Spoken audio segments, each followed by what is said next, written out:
Hello बंधु मैंने आपण मानक स्वागत आम यूट्यूब चैनल को।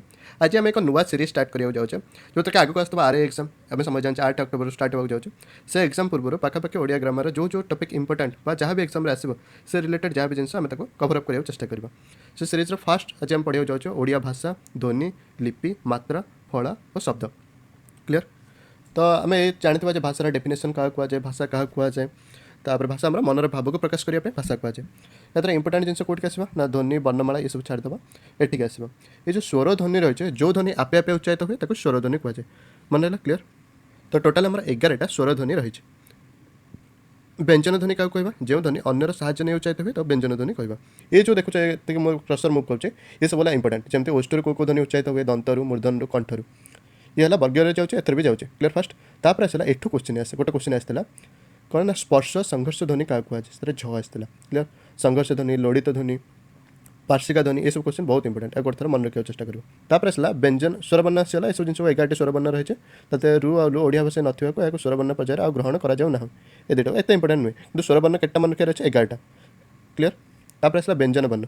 व्यंजन वर्ण वर्गीय व्यंजन, अवर्गीय व्यंजन। वर्गीय व्यंजन जो जाऊँचे कंठ, तालव्य, मूर्धन, दंत, ओष्ठ या किसी क्वेश्चन आसे जमी फ को व्यंजन जाऊँचे एमती क्वेश्चन आसे तो ये भी आमको मन रखा पड़ो। क्लीयर। अवर्गीय व्यंजन ये सब जिन विषय 14टी अच्छे। तो ये आसला 11टी स्वरवर्ण, 39टी व्यंजन वर्ण और टोटाल है 50 कोटी वर्ण व्यवहृत हुए। क्लीयर। ये मन रखा पड़ो आमको।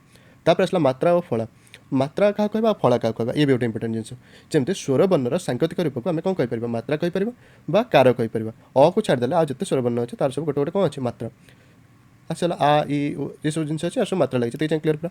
तापर आसला युक्त व्यंजन, एक अधिक व्यंजन मिसिकी एक युक्त व्यंजन में कौन देखा ना व्यंजन तैयारी करने 2-3 प्रकार अच्छे। गोटे कौन हुए प्रथम व्यंजन वर्ग पूर्ण रूप से तले द्वितीय व्यंजन वर्ग रुए जमी देख ये अंट अच्छे, अण अच्छे कम्प्लीट, ट भी ताले कम्प्लीट अच्छे। ये गोटे स्टाइल। द्वितीय स्टाइल कौन हुए ना गोटे हूँ कम्प्लीट लिखा आ गोटे चिन्ह लिखा। प्रथम व्यंजन पूर्ण रूप से, द्वितीय कौन रहा सांकेतिक चिन्ह रही गोटे स्टाइल। आ गोटे युक्त व्यंजन जब रही तो सीटा रेफ हो। तापर आसला प्रथम पर्याय व्यंजन न स थे वस्त्र ये सब टाइप हम। तो व्यंजन वर्ण जो रुए कौन कहुए फला, स्वरवर्ण कौन कहुए मात्रा। क्लीयर। ये म तले बर वर्ण रही कहुए अम्ब म स्पेशल केस आउ अन्य सब रहा कहुए उ। क्लीयर। तापर आसला अंक अंक यहाँ सब जानते आम। तापर आसला ओडिया शब्दावली आम केवल ताक ही पढ़ा जहाँ एग्जाम इंपोर्टेंट ना कि सबकि। तो ओडिया शब्दावली, ओडिया शब्दावली आसला वाक्य व्यवहृत शब्द क्या कहुए गोटे आसे जो अर्थ प्रदान करुवा वर्ण मान समष्टि अर्थ प्रदान कले शब्द कह। क्लीयर। तापर आसला ये है इंपोर्टेंट तत्सम। तत्सम अर्थ तत्सम जहाँ डायरेक्ट आसे यूज हो। तत्सम को कहले आम कहीपर कहीपर जोटा संस्कृत डायरेक्ट आसे आम यूज होचे कहुए तत्सम। तत्सम को आउ गोटे जिन कहुए साधु शब्द। तत्सम को साधु शब्द कहुए। तो तत्सम कौन कौन जाऊँच अहि, अग्नि, आनंद, करुणा, फला, पिता, नास्तिक ये टाइप तो आम तत्सम शब्द किसी मन रखा पड़ो आमको। तापर आसला तद्भव। तद्भव तहिर उद्भव बस से जेनेट होता तो संस्कृत मेन वर्ड रहा धीरे धीरे जेनेट हो शब्द तैयार कर तद्भव कहुए जमी घृतर घी हो जाए, नगर नर, भगिन भौणी ये टाइप। तापर आसला देशज शब्द। देशज शब्द कौन कौन जाऊँचे जो शब्द गुड़ा आम आमर जो आदिवासी मैंने जो ओडिशार आदिवासी थे से किसी नुआ शब्द व्यवहार कर देशज शब्द कहुए ये ही ओडिया ही तैयारी जमी चुआ, चितो, आरिसा, अंटा, एंडुरी, तोटा, आदिवासी यहाँ कौन ना ओडिया लोक मैंने धर गोटे पिठाटे बनैला ता ना देते एंडुरी तो एंडुरी ही फेमस होगा से नाटा ओडिया ही रहा। क्लीयर। तापर आसला वैदेशिक शब्द। वैदेशिक कौन ना आम जानते ओडिशा को डिफरेंट डिफरेंट बाहर जो कंट्री आसते हिस्ट्री आम पढ़ुवा पर्तुगीज आसते, इंग्लिश मैंने आसते, फ्रांस मैंने आसते से जो आसते से जो शब्द व्यवहार करते से शब्द को किसी शब्द आम पाखे यूज हो ये शब्द भी आमको इंपोर्टेंट जमीक सपोज क्वेश्चन आसो एमती आईन कौटू आसे तो आमको कहीपर दरकार फारसी आसे धर आसो अख्तियार। अख्तियार कौटू आसे तो आम कह आरबी शब्द। क्लीयर। ये टाइप आमको आसवा दरकार सेमती इंग्लिश मैंने आसते ओडिशा को तो इंग्लिश मैंने आसन टाइम किसी यूज होता जमी table, biscuit, cement, deputy, glass ये सब शब्द। क्लीयर।